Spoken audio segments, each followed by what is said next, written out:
You're watching Fox Carolina, the morning news. Well, welcome back. It is 7:41 this morning, and for many, Christmas time is not just about happy songs and that warm, fuzzy feeling. It can also be a time of sadness, anxiety, and depression. Lots of folks can relate to this, Shale, and it's important to know that if you're feeling this right now, you're not alone. And joining us this morning to offer some advice is Dr. Brittany Rudy from VIve in Greenville. First of all, we want to say good morning to you. Thank you for having me. Good morning. Of course. So when we talk about folks dealing with sadness and anxiety, what are some stories that you hear when folks approach you for help? I would say this time of year is especially tough because there's many people who are experiencing loss or disappointment. We think of the holidays as so happy, but sometimes people really are missing things that they weren't able to have from in past years. And also, it's just a tough time of year with a lot of stress, and the weather can be sort of challenging. Yes. I mean, the 21st is the shortest day of the year, so you've got that darkness, it's cold outside, and it can just make people have those holiday blues. Yeah, and also just around this time of year too, you know, it brings up a lot of memory, or people go back to their childhoods a lot of the time.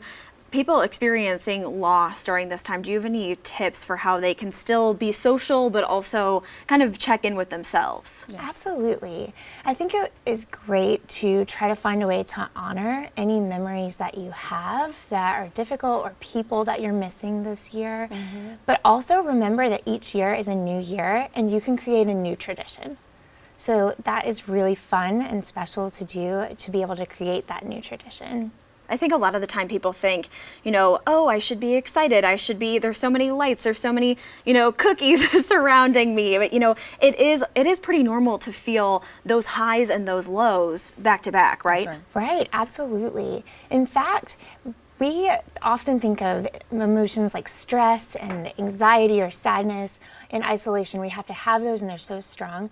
But we really can experience as humans emotions that are difficult and joy at the same time. So it's okay to let yourself be sad. It's okay to take a break sometimes, take a step back, and then find things that you can enjoy at the same time. So if you have those cookies, it's okay to say, all right, what do I like about that? What is a fun tradition that I have? What am I enjoying in this moment? And also be willing to take the space to be sad and feel nervous sometimes. And for those folks who would like to take advantage of the resources you all provide, how can they go about doing that? Absolutely. You can definitely just look on our website. It's vivepsych.com and give us a call. We would love to hear from anyone who is really needing this time of year, someone to come alongside them in that difficult moment that they have. I think also too, you know, it's been, this past year has been so tough for so many families, especially with the pandemic. People have lost, you know, people they love to COVID-19 as well. So, you know, I think people get sometimes confused of, am I even allowed to feel happy during this point in time? So do you have any tips for them on how maybe they can honor somebody that they love during this point? Sure.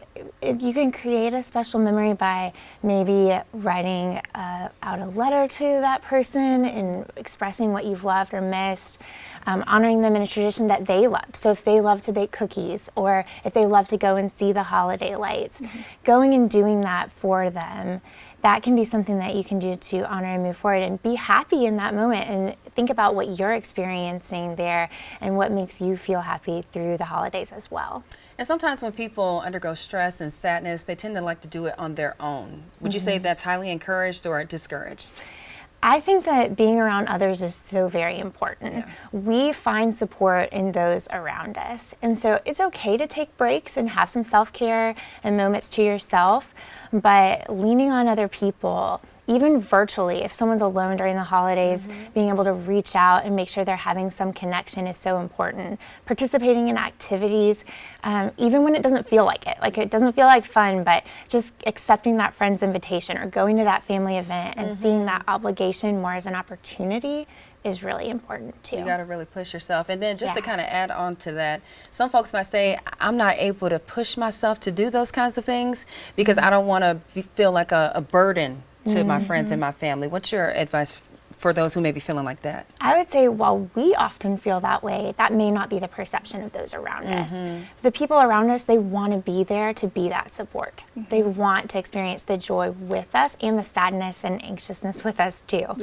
So it's all right to participate with your family and to be like what you would consider a burden sometimes, because that may not be a burden to them. That's right. Absolutely. Well, it's good to know also just doing segments like this to check in with yourself and also to know that you're not the only ones who are experiencing anxiety or stress or just have that feeling, that ping of sadness for just even no random reason it can come on like that. So we really do appreciate all of the tips and you being here with us this morning. Thank you. Thank you.